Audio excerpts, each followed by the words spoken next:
Abu Kebab. Hello. Hello, hello. Are you a Muslim, Abu Kebab? I'm an ex-Muslim. I'm an ex-Abdul. Why you left Islam, Do you my hear friend? me? Why you left Islam? What's wrong? I left Islam like I think it's now almost 10 years ago. I had doubts since I was a child because, I couldn't believe. I'm actually Lebanese origin. Okay. I actually don't want to waste a lot of time of yours. I just had two questions All right. because, I have lots of fights and argues with Muslims about, because I bought your book and I read that the real name of Muhammad was Qusam, or was it Qasim. Exactly. And my question was, because, in Arabic, it's very, Qusam means something like, you would say, destiny. Sometimes they say it is kismet. No, qisma is different. This is qatham with tha. Tha. And what is the meaning of it? Because it have many meaning. It can be the excrement of an animal, shit. It can be damage, poison food like milk. It's but the Muslim, they claim that the name means something good. However, whatever the name is, it is Qatham, whatever the meaning mean. And he changed his name after he claimed to be a prophet to Muhammad, the praised one. Yeah, because when you talk to Muslims, it's always the same. They say no, it's wrong, and when you show them proofs, because I showed also from your book, and I said, yeah, I think one guy his name is Halabi, who also wrote about the life of Muhammad, etc. And I know from historical facts that there was even several Muhammads, and one of them, they found even a coin with a cross, and it was for the Muhammad. It was written on this little coin from the time of Muhammad with a cross for Muhammad. So, and we know now that there were several guys who called themselves Muhammad. And as you say, Muhammad is not a name. Muhammad is a word mean the praised one. And exactly. The praised one is anyone people they praise. He must be God, not a prophet. Exactly. And I was reading about historical findings that they said Muhammad was even actually a name for Jesus used in ancient times, that they were calling Jesus Al-Muhammad. So in Muhammad, what you say, his name is Qasim, that he took this name, he stole it for himself so he have a higher position. Just to help you more. Have you ever heard of a person? His name Manny. Manny. No. All right. Let us see.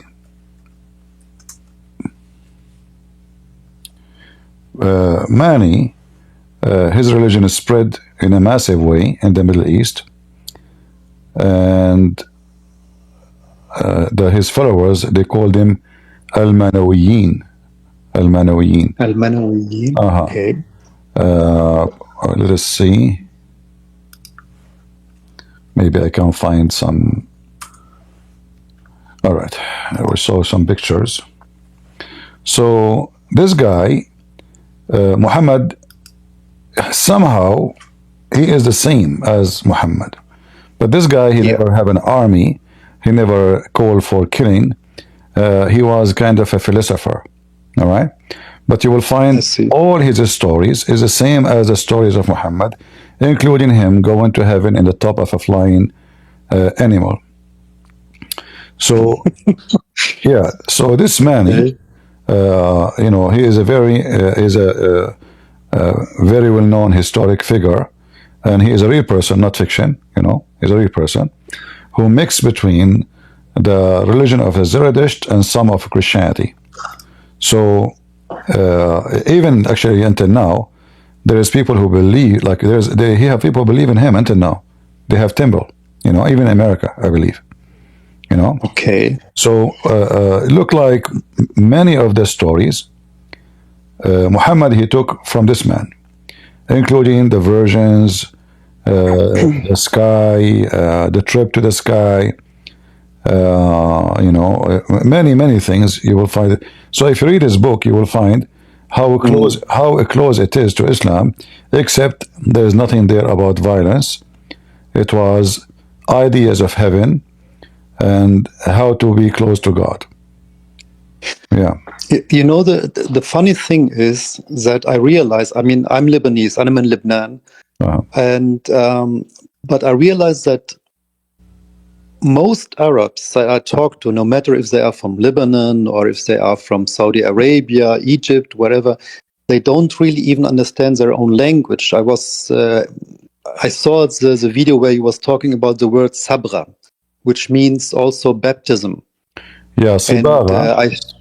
Yeah, because this is sibara, which they translate to sabra. Sometimes they say is colors, etc. And I was talking to a Muslim because, you know, when you, as an ex-Muslim, when you talk to Muslims, they are always, no, you don't understand Arabic, you don't understand the Quran, blah, blah, blah. And I was talking to him, I told him, read it in Arabic. It doesn't make sense when you translate it into English to say it's the color of Allah or coloring Allah, or etc. He was like, no, it doesn't mean baptism. That's impossible. And I showed him what I saw in one of your videos, and I told, here are the translations of two different guys where it's translated correctly, where it says there is nothing better than the baptism of Allah. Yeah. And he was astonished, you know, he shut up, but you could see he became very angry and he just went away. And I said, yeah, I will talk to my brother. He's a sheikh in the mosque. And this is all false translations. So that's why I was asking about the name Qassam, because I didn't really know the meaning. And he was telling, okay, what does, because your book was written in English. So it was written in English, and I didn't know, is it Qasim or Qusum or Qassam? Yeah, but I think I wrote the name in Arabic too. I think I remember. I'm not sure which edition you have, because sometimes the Arabic, when they print, it doesn't come right, so it might be eliminated. Let me show you here. This is the Muslim website, not my website, and this is the book of Lisan al-Arab, very famous Arabic dictionary. Yeah. And as long as you know Arabic, it says. No, I can't read Arabic. I only can speak Arabic. It says قثم الشيء يقثمه قثما واقتثمه جمعه blah blah blah, and then they say here if we go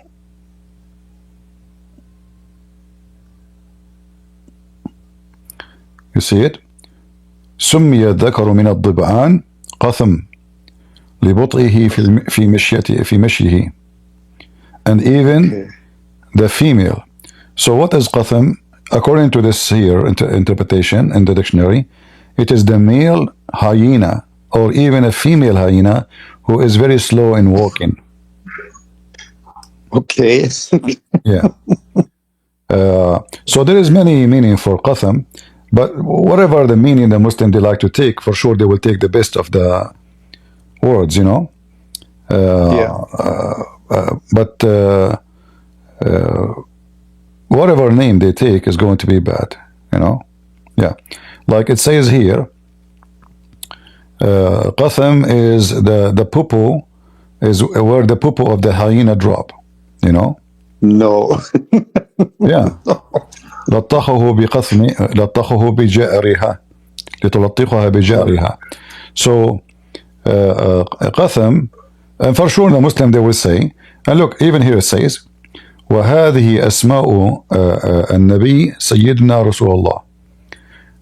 Actually, let me use a different browser so we can use it to translate, because this one translate. Maybe we can. No, let us use the other one. Give me a second. Yeah, I definitely have to save it so I can show them.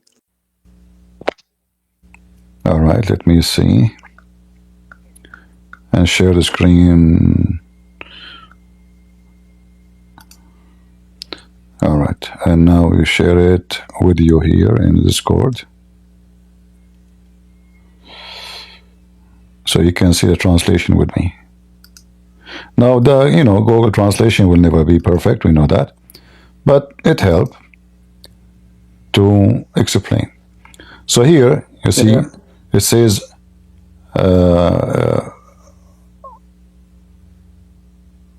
Is explain how many meaning for qatham. Then it says hadithul mub'ath, so the one who was sent by God. So Allah said to him, anta qatham, anta al-muqaffa, anta al-hashir. And those are the names of our Prophet Muhammad. Allah pray on him and salute him.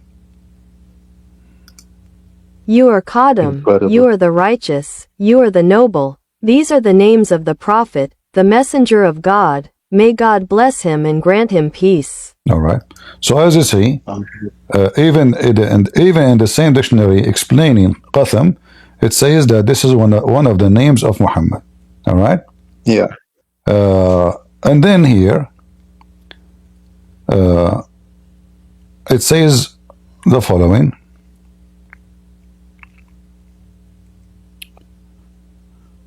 Let us see.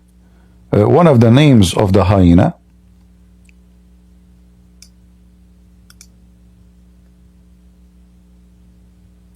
From the names of the hyena, it was named for the urgency. Translation is not too much accurate, but it's okay. Sibawayh, which is a very well-known, a scholar in Arabic, supposedly, he explained what qatham is. He says, وَقَثَم الذكر الضباع. ذكر الضباع? Yeah, he is the male of hyena. And in the DHIKM, the male is from the hyenas. Yeah, translation again is messed up. And here he says, والأنثى, and the female of the hyena, call it qatham. The male qatham. So the male is qatham, the female is qatham. All right? And then it says, and the diba is called by such a name because it's mixed, it's always mixed with its, excrement or the hyena shit, was called so to smoke it with its own. Yeah. The hyena was called is not accurate. Yeah. Yeah, I like the translation as because here it says, it's called, and this is a name given to the male hyena because he is very slow in his walk, and he is do qatham when he walk. Yeah. Ibn Bari said, the male was named from the bond, Qutale, because it is slow in his gait as well as the female. It is said, he is frightened in his gait. A very, very fine translation. We are rushed. Yeah, the translation is very, very horrible. It's not far away from the truth. So it says here, he is called a qatham, the male called qatham, because simply he is so slow in walking. So slow in walking. And the male was named from Al-Daban Qadam for his slow. Yeah. And you mentioned also in your book there was this guy who wrote about the life of this wannabe prophet, and I think his name was Halabi or Al-Halabi. Yeah, As-Sira Al-Halabiyya. Is it As-Sira Al-Halabiyya. Yeah. Sirat Al-Halabiyya. Is it a Sunni or is it a Shia? No, this is Sunni. I didn't really. You see, Shia and Sunni, both of them are hypocrite. The Shia, they take from Sunni anything, sweet them up. If they like it, they say we don't mind. Even Al-Bukhari. Shia are very, very sneaky people. However, this is all Sunni books. Are amazing, because I was trying to Google it and I was showing to this guy, and he was saying, no, this is Shia bullshit. We don't believe in this. No, here we go. This is not Shia. This have nothing to do with Shia, and it's not Shia. And even mention all those references actually mentioned in various Islamic Sunni books, including Ibn Kathir. All right? Ibn Kathir, okay. Ibn Kathir is a Muslim Sunni. He is the same as Al-Qaeda now in Syria. He is an Al-Qaeda. He is very terrorist, and he was he claimed to be a scholar, and the Muslims Sunni praise him to be the best of their scholars. But he was like the same as a YouTuber Abdul these days, trying to defend Islam. Exactly. Yeah. Yeah, I mean, we are, as Muslims, when we grow up, we are brainwashed. We get all this bullshit, and we are not allowed to use our brains. That's why we have always not. I mean, honestly, there are so many words in Arabic that I speak, but I don't really know the meaning of it. And when you listen to people like you or this other guy, Sheikh, who's an ex-Muslim from Saudi Arabia, I forgot his name, and also Sam Shamoun, you realize what bullshit you were, like you said. I mean, from my childhood on, can you believe I was not able to say one time when they were saying Muhammad alayhi salatu salam, because I was like, no, this is wrong. This is, it doesn't make sense to me. But through you and Sheikh, I don't know his name anymore, and Sam, I have so many proofs that I was writing, with my hand and make copy paste from your videos so I can show to the Muslims and try to, and I just wanted to say thanks to you. I was really able to bring a lot of Muslims to thinking, and some even of them left Islam. And I just wanted to say, because I know you, I don't want to waste your time, and I wanted to thank you for all the informations that you are giving us and all the knowledge, which is really incredible that you have. And if you allow me one last question, is it okay? Sure. I was asking myself, you know Arabic so amazingly, and all translations in English, in German are purposely wrong because Muslims don't want the people to know the truth. And any translations that I read in English or in German was on purpose wrong, so that the people say, it's not so bad, they are not talking bad in Arabic. And I was asking myself, would it be not amazing if you would translate this shitty book into a well translation so that everyone can see, for example, what they are saying about our Holy Mother Mary, when they say, "Nafakhna fi farjaha," we blew into her, you know what? I don't want to say it in English because it's so insulting for our Holy Mother. Would it be possible to translate the Quran and put it online so that we can show the people this is the correct translation, not that what Muslims always show you? Yeah, I'm working in that field.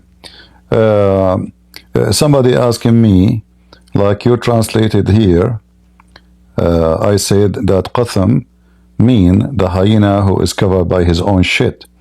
So somebody is sending me a message saying, where you got this from, that this is mean shit.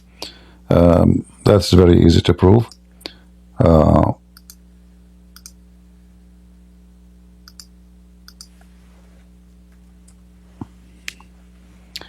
This is again the dictionary.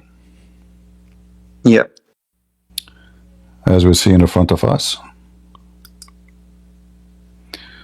Here it says, جعر يبست فضلات الطعام في إمعائه فلم يتبرز. It is the shit which is giving you hard time even to shit it. It's very hard. So here, in the case of Qatham, it is the shit who stuck in your fur, which is make it so ugly, so dirty, and it's not fitting down. It's like became like a glue. Yeah. Here it says, الجعر ما يبس في الدبر من العذرة. Jar is what is dry out in the anus. Let me use a translation. Maybe I can find, maybe I can find English Arabic translation right away. But I mean, how stupid these people have to be to give him such names? I mean, no, What was in their mind? Arab, they used to call themselves like rat, donkey. Like his wife, her name is Zaynab, the daughter of the donkey. You know? Yeah, Zaynab. Zaynab means the daughter of the donkey? No, her name is Zaynab bint Jahsh. Jahsh is donkey. Oh, really? I didn't know that. Yeah. Meaning, let me see. Meaning of jar. I'm trying just to find the website which shows us the word English, Arabic. Here we go. So this is jar. You see, we don't make things up. Jar is the shit of the animals. Oh dear. You see it here? Yeah. Dropping dunk. Roth, jar. You see it? Then here it says the shit of the sheep or even lion. All right. A drop manure. Doo-doo. Doo-doo. Poo-poo. Worm cast. I think if I show them this one, they're gonna kill me for that. Yeah. All is connected to the name Qatham.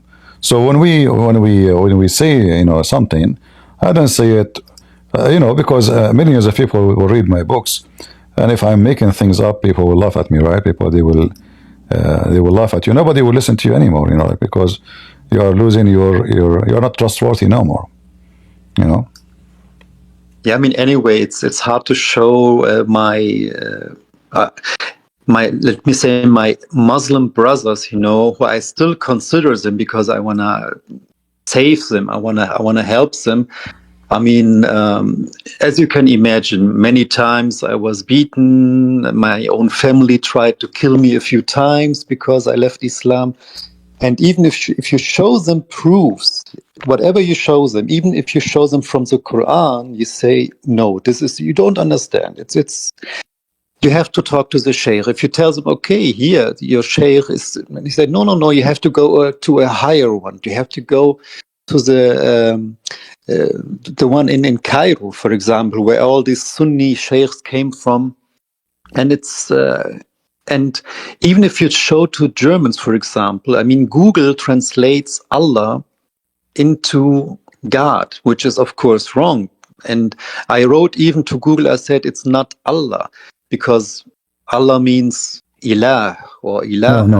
No. Allah doesn't mean ilah. Allah is two words. Exactly. Al is a word meaning God. La is the name of the God. Allah is the moon God. But Google translated wrong. When you put Allah, Google don't translate really. What Google do, it's a search engine. This is not a software to translate. It's a search engine, and will take the word which exists already in their database, the most popular use for it, and they give it to you. Yeah. Otherwise, it's not really a this is why, like when we translate here, it doesn't come right. It's messed up. If you try to translate any verse in the Quran, what Google will do will take the most popular translation for the same verse and give it to you. You will see it's exactly like now. If I take, let us say any verse in the Quran, let us say the chapter of the animals. All right. So if you copy the translation here and you seek translation, you will find the Google will give you the most popular translation, which means the most famous translation, exactly word by word, even with the comma, which you will find in the translation made by Muslims. So Google is not translating. Google is searching right away, finding you what is exactly the match, and giving you what it match in their search engine. It's not a correct translation and have nothing to do with translation. I see. Okay. Right. Yeah, that's why it would be really amazing if we would have a correct translation. Because I'm working in that, but it's a big project, take a lot of time, and I'm working in many books in the same time, so we will see which one comes first. Yeah. I hope soon we will be able to finish.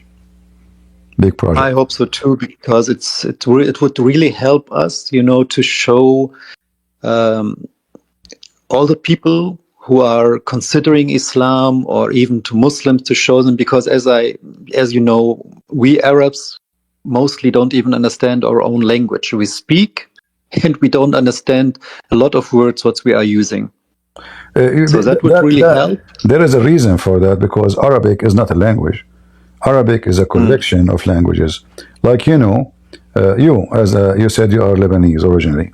You heard some when two people speaking, even in TV, they say that maskhara, right? Maskhara. Yes, maskhara. Yeah. What maskhara mean? Do you know? Maskhara, I would translate it into nonsense, or yeah. In fact, in fact, have nothing to do with nonsense. It is massahul khara, which means touched by shit. So, yeah, it's like in English you say bullshit. So the Arab, they don't know, they are speaking very bad language when they are talking. They think, as you said, they think this is nonsense. But this is not what this is massahul khara, which means he been touched by shit. The English people, they say, or American, they say bullshit. So you say this is feces, massahul khara. Yeah. So the reason for all this misunderstanding of the language, because the language itself is not Arabic. Arabic is just a name for, let us say, a new mix of languages. Now they put rules for it, and grammar, and etc. And it's very confusing, very complicated, because simply never was a language by itself.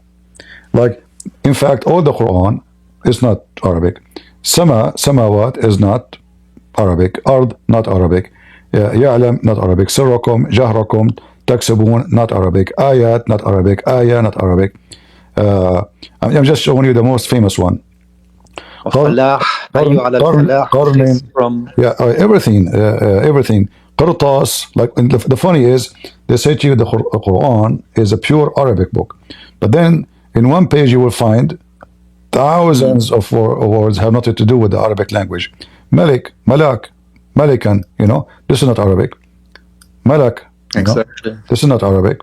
Bustan, Paradise, Jahannam, Injil, Torah, even the names of the angels, even everything. I mean, nothing there is Arabic. That's a funny point. Because when you say names, I was asking my father, and asked an easy question. I told him, okay, what does my name Yusuf? What does it mean? I mean nothing. Because even he didn't know. Yeah, mean nothing in Arabic, because simply it's not an Arabic name. But he said no, it's Arabic. He said no, and Isa, Yeshua. I mean, they say Isa. It's Arabic, and all Maryam. They don't know the meaning. I said, how comes we don't know the meaning if these names are Arabic? I mean, Muhammad is an easy one. Everyone knows what it means, but why we don't know what Yusuf means? Yeah, because you see, when you steal names and you use them and you are not connected to the background of it, then you will not know what the name means. This is why the Quran, Islam by itself, is just a very stupid, confusing religion. The only way to understand Islam better, then you have to use the Torah, the Old Testament, and the New Testament. Otherwise, the Quran by itself is just a book of rubbish. It's like, somebody, Hello? Yeah, you hear me? Yes, right. Now I hear you. Like somebody, he have a bunch of papers, a book, let us say, and but the pages are not connected to each other. And somebody turned a very powerful fan, and then the pages scattered everywhere. And then he want to make a book, so he just gathered the pages, and he put them together. But the pages are not organized no more. This is Islam. There is no connection. Like if you read any chapter in the Quran, you will find no connection, and there's no meaning. Like, what is the meaning of this? What is this? What is this here? Nothing. It's just a stupid talk. Yeah. What is this? I mean, what is this? Nothing. Even with the first, even the word surah, it doesn't make sense for me. And I said, why did they use such stupid names like Ayat al-Baqarah? or No, all these stupid Al-Baqarah, names. I said, even the word Baqarah is not Arabic. The Arab, they don't grow cows. They are people of the desert, and cows they don't survive the desert. So this is not an Arabic name. However, the reason the chapter of Al-Baqarah was called that way, because supposedly, according to Muhammad, Allah, he told Moses, I mean English, Moses, there is a Jewish guy was killed, and the Jews came to him and told him, ask your God, which means in this case Allah, who is the one who killed this person? So Moses, he said, okay, how I'm going to tell you, I don't know. They said, ask your God. Allah told Moses the solution. He says, go and bring me a certain kind of cow. He gave him description for the cow, and what is the qualification of this cow, as we see in the screen.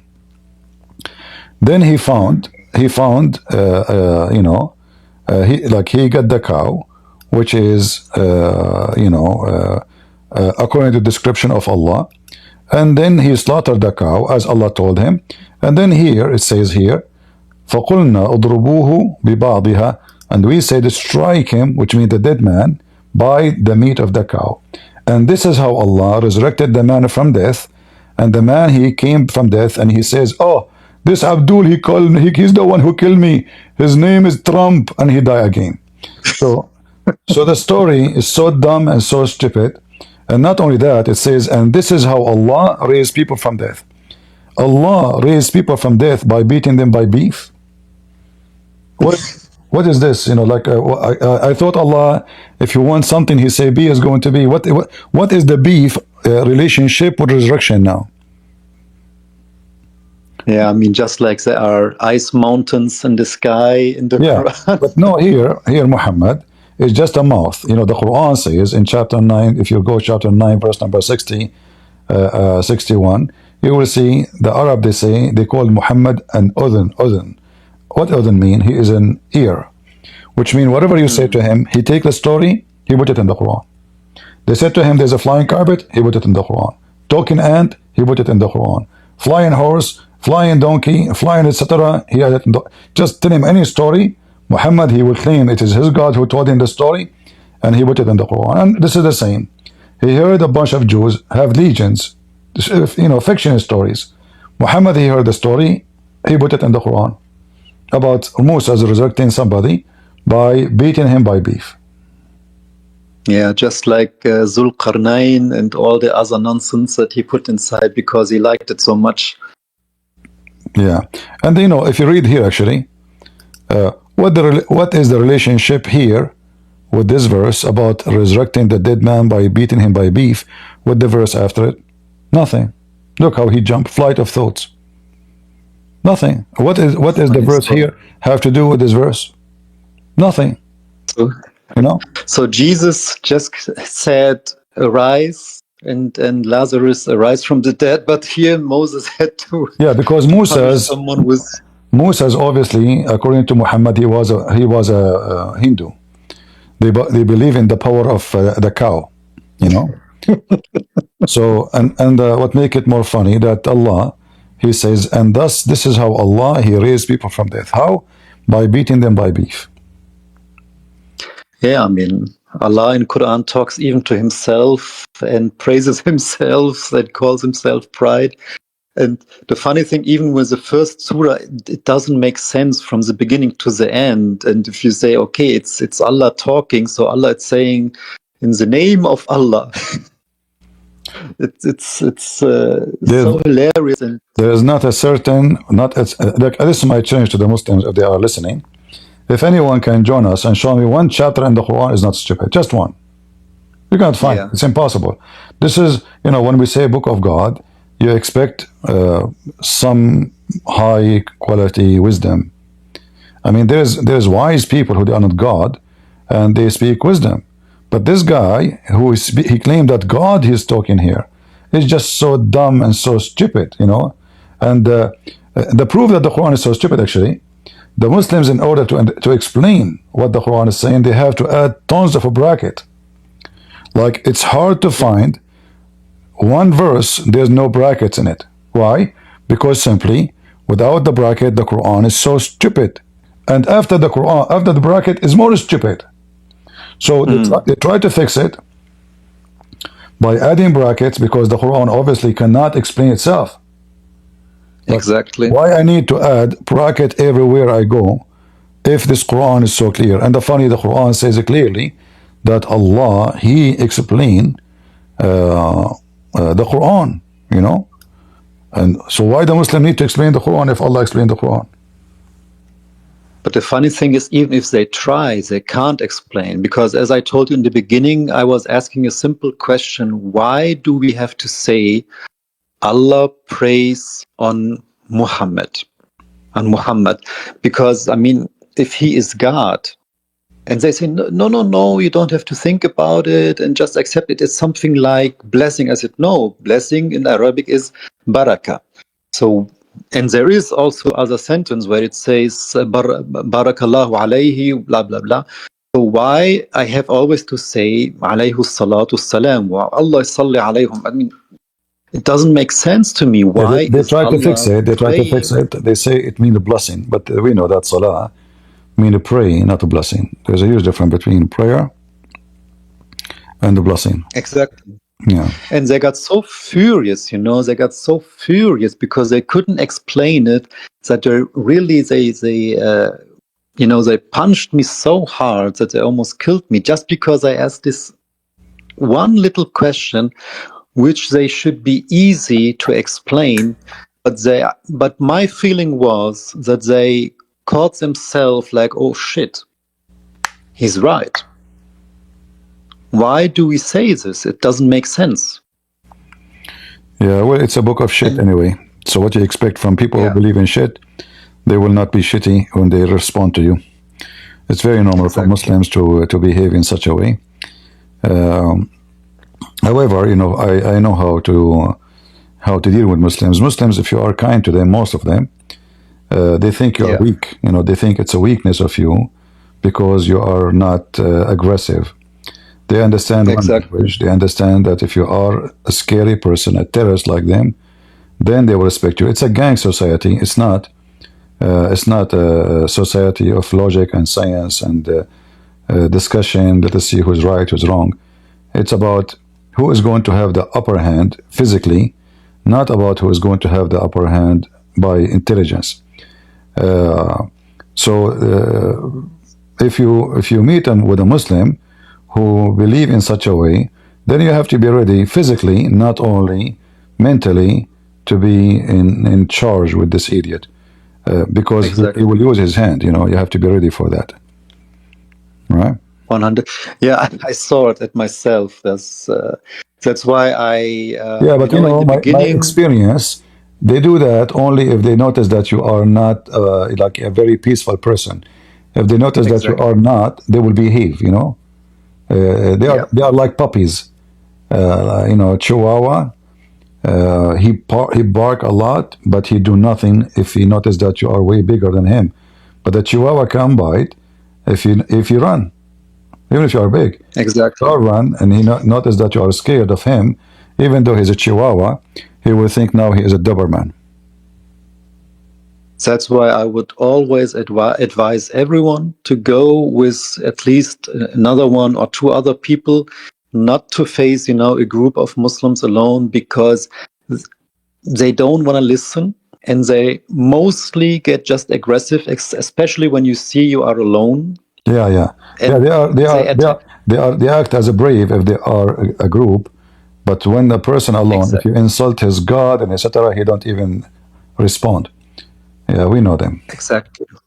Yeah. Actually, they are very weak and cowardly when they are alone because they know nothing. And no, even when they are big in number, like look what happened now in Syria. The new leader of Syria, he is the head of Al Qaeda. He is a mujahid.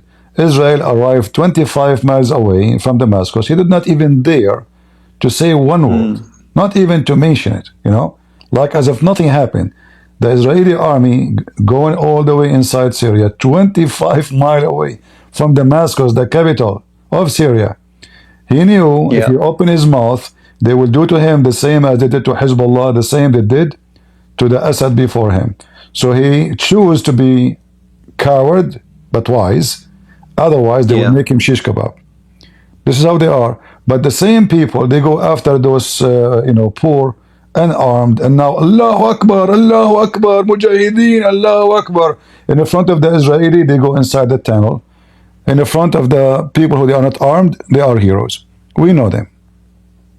But CP, our thinking, I mean, me as a Lebanese, honestly, when Israel conquered the south of Lebanon, my wish as a Lebanese, because I know if Israel goes back from the border, these scumbags of Hezbollah and also the Sunnis, they will come and they will take this land and they will again attack the Christians. So honestly, me as a Lebanese, I hope Israel will keep and not go back to Israel, but I think they will do, because I don't know why. It's stupid that they will give it back. It's better that Israel has this land and Christians could live in peace than they give it back to Lebanon. And anyway, the Lebanese Christians are honestly, in my eyes, in my opinion, they are weak, because they don't have really strong leaders. They don't have good connections to the West, to United States, so that someone could really support them. And my opinion as a Lebanese, the Christian Lebanese, it's not about the Christians are weak. It's about they are very much divided, and the Muslims, they were very able, successful to use the greedy one of them to divide them. So there's a groups now, like Lebanese forces, those represent supposedly Christian conservative, and there's a guy, his name is Michel Aoun. He used to be the leader of the army of Lebanon. He was the puppy of Hezbollah. He became president. So Hezbollah, he agreed with Hezbollah to share together. So Hezbollah used him to divide the Christians to two major parties, and that weakened the Christians massively and make them, useless. But now I think the Christians in Lebanon, they notice that this guy, Aoun, is just a scumbag, and the other side is going to go faster. However, I believe in the future, Lebanon is not going to exist as a country. Syria is going to be taken by somebody. It's not going to be the land of the Syrian. The future will change. The one who have the upper hand, he will take his neighbor, and this is how those countries always function. Nothing changed. Turkey will try to swallow as much as they can of Syria. Israel will try to take and swallow as much they can of Syria and Lebanon. But in order to do that, you have to say, you have to wait for the opportunity. Like one day, a massive war will happen in the world, where nobody care about you taking half of Syria. You know what I mean? Like a war, like everybody, it's like Third War 3. So then nobody will care. Like now, if they are attacking Gaza, half of the earth go and strike and protest in the street. But when a massive war happen in the world, people will be busy with their food, with their water, with their survival, and nobody will care about what happened in Gaza, what happened in Egypt, what happened in Syria. Those countries even don't count. They are not even countries who produce anything. They are countries who are, like, let us say, living in the side of history, and they need help. Like even their food is an assistant. They are unable to produce anything. If you go to Lebanon, like what is made in Lebanon? Nothing almost. What is made in Syria? Nothing. What is made nothing is made in their countries. So there are people who live by what other people send in them. So Lebanese Christian, as an example, there's a 22 million Lebanese Christians abroad, and there's 3 million Christians in Lebanon. So there's like almost more than 10 times more Christians Lebanese abroad, more than the Lebanese inside. So how the Lebanese inside live? By the money is sent to them from Lebanese outside. Otherwise, the country is bankrupt. Right. There's nothing. There's no. Even the banks are bankrupt. The government is bankrupt. There's no electricity. So those countries, they have no future. The only one who will have a future is those who can build the economy and they can thrive. And those are the Jews. You know, the Jews, they took the land. The land is a desert, and actually their land is the worst compared to Lebanon or to Syria. But look what the Jews were able to accomplish. They made the desert full of farms. They are Exactly. now importing wine and grape around the world, even flowers. The desert became a paradise. This is what the Jews do. Even in the time of Muhammad, when Muhammad came to Yathrib, Yathrib is where? In Saudi Arabia. The Jews made Yathrib, the desert, Yathrib, they made it paradise, full of trees and food and etc. So the Jews is gone. Yathrib now is back desert. So it's not about land. It's about who live in the land, you know. And as long Muslims in that land, those lands will never have a future. Persia, you know, Persia used to be one of the biggest empires in the world, and they are competing with the Roman, a great civilization. The Islam came. What happened to Persia? Go take a look. Islam made all the people stupid. Islam is a stupid, and whoever join it, he have to agree to be stupid. Yeah. All right, my friend. Thank you very much for joining us. Thank you. You're welcome. Truth. The mic is yours. Hello, my friend. Hello, hello. Hello. Yeah, to add to what you were saying, like, I don't know if you have this word in Arabic, Muhammad, he's like a chameleon, you know? Like, when he's talking to the Jews, he's a Jew. When he's talking to Christians, he's Christian. When he's talking to Sabians, he's Sabian. When he's talking to whoever he's talking to, he will kiss their ass. Just to, like, you know, at the start of the Quran, when Muhammad was developing his power, no one liked him. He kissed the ass of everyone. As soon as he became strong, then he said, kill all of them. This guy was a snake. You see, talking to people in the way they understand is not wrong. But what they are trying to say, as I understand, he is a hypocrite man. So when he speaks to the Jews, he said to them, I believe in what you believe. When he speaks to the Christian, he said to them, I believe in what you believe. And then he go to the Sabian and he say, I believe in what you believe. But those are the three which don't believe in what each other believe. Yeah, he's a liar. He just wants he's egotistical. He wants everyone to love him. Anyway, I needed to ask for some references, if you don't mind. Is that okay? All right. Yes. The first one is, do you have the number of the hadith where Khadijah, they were going to marry Khadijah, and the way that Muhammad did it is that he went to her dad, and he got her drunk. He got him drunk. Yeah. Yeah. I can get it for you.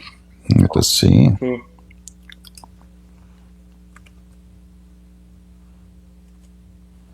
You don't know Arabic, right?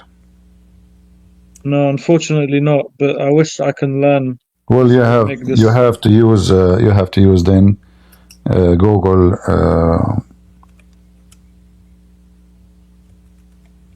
translation. I try my best. All right.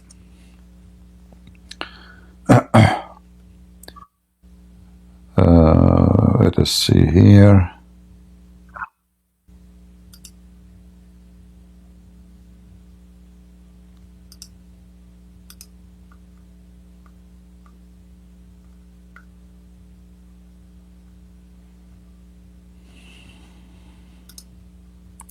And also, the hadith here says, okay, let us see here. I will give you the link. You can use this is Musnad Ahmad. Thank you very much. And this is actually exists in many books, but let me give you the most famous one, Musnad Ahmad. I will show it in the screen.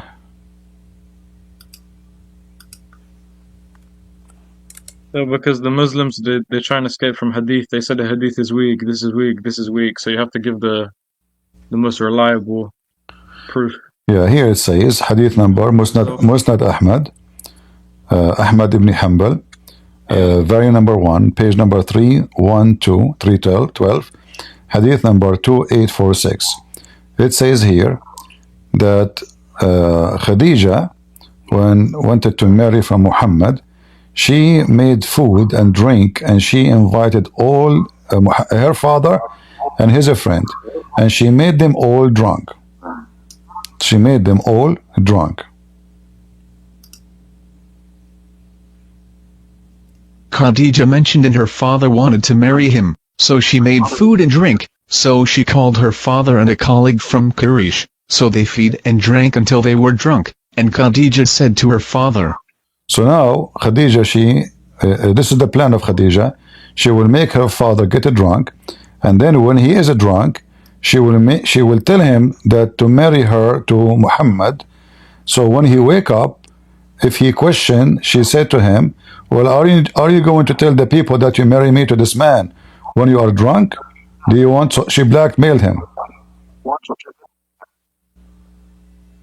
Muhammad bin Abdullah preached to me, and he married me to him, so he married her to him, so he took it off and wore it.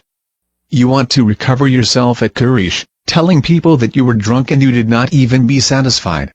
The translation is messed up. Yeah, you can see what it means. Yeah. But you can see what it means. You can see what it Yeah, so she when he's drunk, she changed actually his clothing. Imagine, look how scammer they are.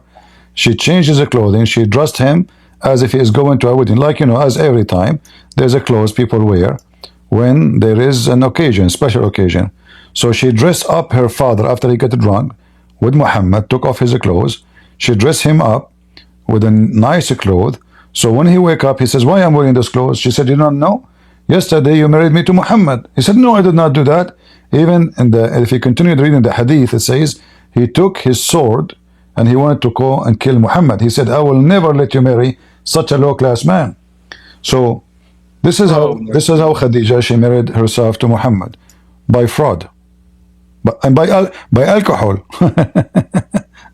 The fruit of Islam. The funny thing is, Muhammad, he loved alcohol until Umar, he said, oh, this is embarrassing. It's Muhammad who loved it, but before anything. Yeah, actually, there is nowhere in the Quran it says alcohol is forbidden. It says ijtanibu, not forbidden. Ijtanibu mean it's like avoid doing this. Avoid. There's a huge difference between avoid it and it's forbidden. But then when Muhammad he is dying, he cannot drink alcohol no more. Then in the hadith says it is forbidden for you to drink alcohol. Yeah, but of course this guy, he used God to get whatever he wants. So he's having sex with the slave on top of the bed. Hafsa, she came in, she said, my bed, my house. And then Allah, he said, why did you forbid what Allah has made lawful for you? Like, obviously this guy, he just used but you see, benefit in every there is nowhere in the Quran it says it is made lawful for him to sleep with his slave which is not from war.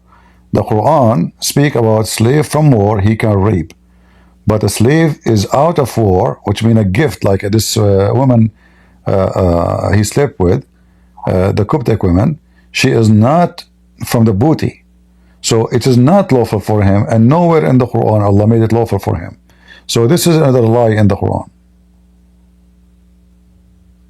It's funny, the Muslims, they try to cover the story with honey. He forbid himself from eating honey. Yes, definitely. Yeah. No, the story is so clear. The story is so clear. And what eating honey have to do with making his wives happy? If the wives themselves they eat honey, because we can find how much the honey is involved in the food of those Arab. Nobody can forbid honey eating. And since when the honey smell bad? Yeah, because this is the problem with this explanation. If it's because of honey, no, but honey does not. But honey does not smell. Yeah. You see, food, normal food can smell, but honey will not, because honey, in fact, is antibacterial because it's very highly concentrated, right? So, in order for something to smell, it have to be affected by bacteria. So how? Actually, honey is it's a nice thing. It's a good thing. Yeah. I know, but it's antibacterial because it's high concentrated. So honey will never smell bad. According to the interpretation, saying the wives complain that he's eating honey, which causing bad smell. But since when honey will make bad smell? Yeah, but of course, those scholars they try to cover duct tape everything. These like embarrassing stories, but at least we found this somewhere. The next one I was gonna mention was there was a hadith about a man. He came to the house of Aisha and he said, "I want to have sex with Aisha." This is a hadith. He says, "I want. Let us exchange the best I have with the best you have." So those Bedouin, they have a tradition. You take one of my women, I take one of your women. So if I give you the best of my women, you give me the best of your women. All right. So we find that in Tafsir al-Qurtubi, in chapter of Al-Ahzab, verse number 52. So thank you. Give me the best of yours, I will give you the best of mine. Muhammad, he said to him, but she is the mother of the believers. Look how coward he is. He did not dare to say, how dare you? Even the man, he broke into the house. He did not even knock at the door. He just pushed the door with his foot, almost break it. He got in and he told Muhammad, I want this woman with you. He said, but this is the mother of the believers. Yeah. The thing, do you know that one of the reasons I love your stream so much is because how funny this religion is. This is one of the reasons. Yeah, look how coward he is. A guy, he broke into your home. He broke the house. He did not even knock in. He did not even ask permission to get in. And then he told Muhammad right away, I want this woman, your wife. What Muhammad response is? He said to Aisha after he left, not when he is standing, he said to her, أحمق مطاع وإنه على ما ترين لسيد قومه. He is a fool, we have to obey. Which means, if he insists to F you, we have to obey. We have to obey. Why he said that? He said, and Muhammad explained, because he is the commander of his people. So this guy is a Bedouin. He is the head of a massive, powerful tribe. So he said to his wife, if he insists, we have to obey. And this is the translation. And this is Al-Qurtubi. This is not a foolish man. He's a fool. He is the master of his people. Like here, translation did not translate the word muta'. Muta' in Arabic mean obey. No, muta' mean not observe. So he said to his wife, who is meant to be one of the most important women of Islam, you have to obey if this guy wants to have sex with you. Yeah, and even here it says, even here it says that the Arab, they used to exchange their wives. So I take your wife, give me your wife. Look, even here it says that the Arab used to exchange their wives. On the Arabs, she was an exchange of her husbands. So what the guy is saying to him, I will give you my women, one of my women, you have many, you give me this woman. Exchange. Muhammad, he did not say to him, shame on you, I will kill you, Allahu Akbar. He was just a potato. And there's another hadith exactly like this. I remember it's because one time a man came to the house of Muhammad. He said, give me the war booty. Give it now. Give it now. Yeah, right? the same. Muhammad said, yeah, that man. Yeah, I have this cloak for you. I have this cloak for you. Please, please, please, don't hurt me. Yeah, he came. Where is my gift? Huh? Where is my gift? Muhammad, like a potato, like a coward, he did not dare to say. Let us see here. أحمق. We type أحمق. مطاع. A fool we have to obey. And then you will find the same stories again.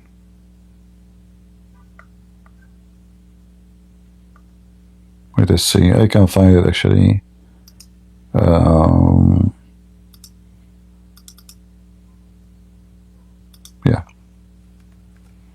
This one here.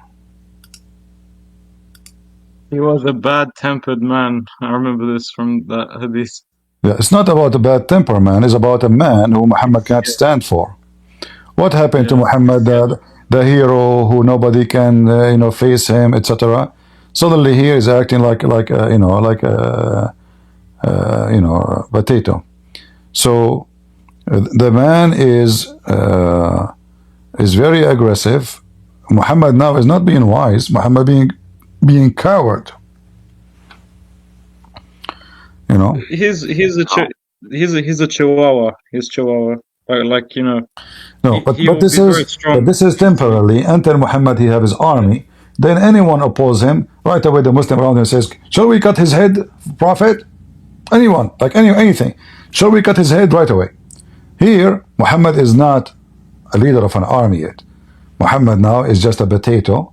He is trying to survive his lies as a prophet, and anyone he see him can be a risk for him, he kiss his ass.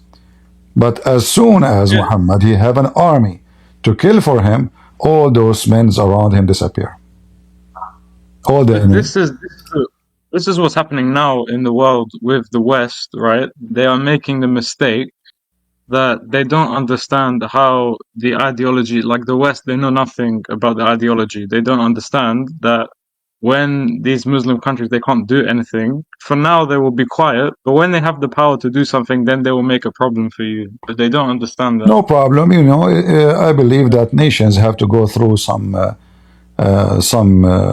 garbage in order to wake up. A human being always is stupid. You put him in paradise, he spoil it. So the Western, they live in paradise for some time, and they spoil it because they don't appreciate what they have no more. They don't even get married. They don't want to have kids. Their borders are open, and they're just being stupid. So it's time for the European to be punished. For me, I don't see what the Muslims doing to Europe as something negative as much it is positive, because those evil European who are denying God and they are destroying themselves, either they have to be punished severely to the end, or they have to be punished so they might wake up and fix what they are doing. Either way, they deserve what's happening. I don't blame the Muslims for doing what they do for the European. If you are a stupid, you are a stupid. If you are a donkey, you are a donkey. Their women are naked in the beach. Their countries have no borders. They are just idiots. So why not let anyone let them be punished? God, he punished nations. Always God, he punished people. When you are away from God, God will take his protection from you, and you will become very much exposed to every evil around you. And those Europeans, they are very much exposed because they deny God. They are teaching their kids all kind of filthy stuff. No religion, no faith, nothing. They are totally empty. If you go right now to Thailand, you will find maybe 95 of those who they are in Thailand in the bars. Either they are Muslims or white European. Most of them. They are so spoiled. They don't appreciate what they have. And when you don't appreciate, God will take from you what you have and will give it to somebody else. So let them be punished. I will never cry for them, no matter which country. The situation we have in the UK is very bad. It's very bad. Even better, because it's time to be punished. It is time to be punished. You see, time will come, and this country will face a civil war. Look at this country. The prime minister is Indian. The foreign minister is a Muslim. The justice minister is a Muslim. Who is left? The wife of the king is a whore, sleeping with everybody, including the chief, the bodyguard, even Muslims. So the country this is another country. This is just a joke. So there is a time where this country will collapse, and then the country will go through the oven, and that oven is usually happen in every nation, maybe once every 100 years, where everything will be melted, people go into war, and then a new situation will happen, and then the victorious will establish a new system. So the stupid European, they did not learn from their war with Hitler, One of the reasons of their war with Hitler is their stupidity. They were sleeping in their own fantasy, but their enemy next door is preparing for them. And now it's the same. 100 years gone, the same thing will happen. Soon you will have war, a civil war in England. And there is a loser and there is a winner. We will find out later who is going to be the loser, who is going to be the winner. All nations, they go through those things. And this is based in their behavior, not based on God, which means it's not God who punishes you just because he likes to punish you. It is you who choose to punish yourself by staying away from God, and you are busy with homosexuality, transgender, and they rape your kids, you do nothing about it. They kidnap your daughters, you do nothing about it. But if they have a football game in England, people, they kill each other for a football game, but they don't. This is what I say. But this is what I say to people myself. I'm like, but raping their daughters does not move a hair in their head. This is how backward, exactly. filthy they are. So I say they deserve it until they wake up. Until that day, we wait for it. If a human being is willing when I speak to beat somebody to death for a football, he beat him for a football game. He beat him to death, but he don't beat the one. He don't do anything against the one who raped his daughter. What kind of a man he is? Those people lost their honor. This is the situation we have in England. Like people, hundreds of thousands of people, they will come for a football game, but they don't care about the most important things. They don't care about protecting. Trash. They'll go for football. Trash. Trash. This is a nation. This is a nation full of trash. The numbers doesn't count. They are living for their own fantasy and their own joy. Drinking in the bar, beer, alcohol, sex, football, anything is serious, they are not there. And then it's the good people. They have to pick up the pieces. They have to fix it because all the trashy people. Well, the good people are not exist. The good people are not exist. I will tell you why. Because when somebody is good and he do nothing about what he think is good to do, he doesn't exist. So when we say the good people, where are they? Why do they even go and vote? Why do they go and strike? Few only go in the street to strike or to protest or to do anything. So those are not serious. If you are serious, if the good people are serious, even if they are small in number, they can make a big difference.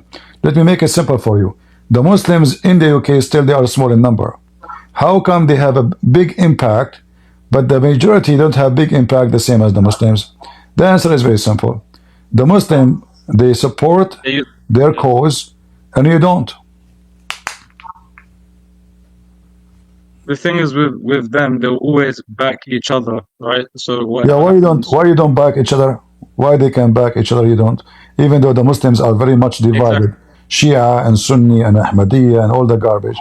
So people of the country, they have to stand against the devil, otherwise the devil will take over. You do not need 100,000 to control 100,000. You need 1,000 to control 100,000. Just 1,000.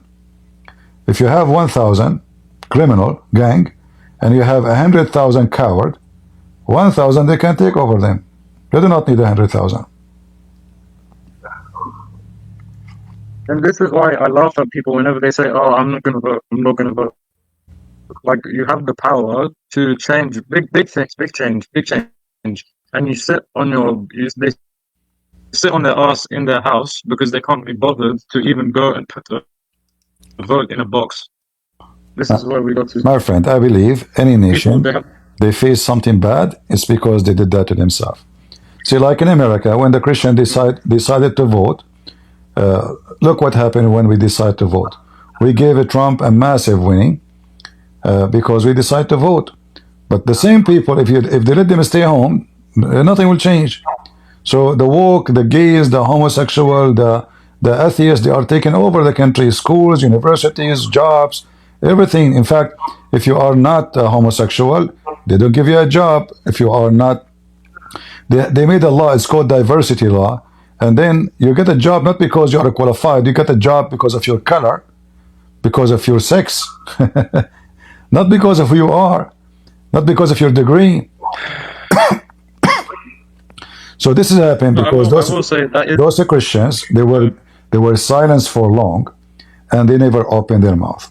So if not now, the Christians stand up and they vote for Trump, in 20, 30 years from now, those woke became so powerful, and it's going to be very hard to clean them out from our system. So somebody have to do it. and this is the thing with Trump. Like, I don't like Trump, but like, I don't like him. But the fact is, there is one very big problem, and someone needs to fix it. And he's the only one who is addressing anything about this problem. So even if we don't like him, we have to. I don't know. I don't know why. I don't know why we have to like him anyway. He is elected to be a president, not to be in love with him. You know, we are not in love with the man. We are electing him to fix problems, and nobody need to like him. We voted for him to do things for us, not to come to our house and have tea with us. So, since he became president, from the first day he started cleaning out the house and the government, and the education and the transportation and everything he could. However, that will not be enough, because if in 2 years from now the Christian did not repeat the same thing and voted for his party again, the Democrat will take over, and then things go back to zero. So this is a process of a struggle in nation, and I believe the biggest victory we can do is education to the public. The first thing you notice that all the problems are happening because there's no education about the risk of the woke culture, the woke of or their education or their teaching, to the point now the Muslims are using your children to defend their terrorists, like what we saw, Free Palestine. You know, those gays, even gays are going the street to support Hamas. So we are in a stage where Muslims successfully they were able to control your kids, even the gays one, to work for them. So they were able to recruit their enemy to work for them. Look how much successful they are. At the same time, you fail to recruit your own to stand with you. So good for them, bad for you. So if the Muslim, they were able to recruit their enemy to work for them, that means they are smart, and the one who in the West is stupid. So I will not cry for that. I will do work as what I can do to increase the education awareness, so they will not be able to be successful. So this is a process. You are waiting for the government to fix it. This is not a government fixing. This is a fixing stand from the ground, which means you in the street, you educate people around you. If now we have the internet, we can speak to millions. So because nobody want to speak, because people are coward, because everybody says not my business, everybody says this is troubling. Like now, I make a video. How many people I have here? 1,199. When we finish, how many comments we have? 200. And how many people share? Maybe 2, maybe 3. They don't care. So they are here, they come here, they claim that they are supporting me. They claim that they are against Islam, but nobody dare to say a word against Islam. They are in the shadow. They are not exist. So until we change that, then nothing will be fixed. Don't wait for the government. Government, they notice that Muslims are having impact. Christians don't. So they will care for Muslims. They will defend the Muslims.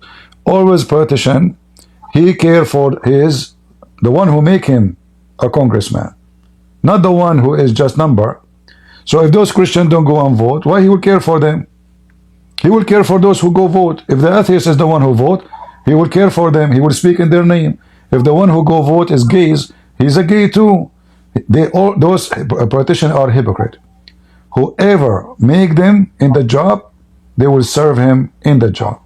And the Christian in all of the West, including America, they are sleeping giant. They are in the panda style. The bear panda, so peaceful. So he's a panda, he's asleep, he is moving slow, he don't know what's happening, he is an idiot. So until that change, and the bear panda changed to real bear, grizzly bear, then the politician, they will fear him, and the enemy will fear him, and everybody will listen to him. As long that did not change, nothing will change. All right. Let us take more people. Thank you, Truth. Let us take other people. You don't mind.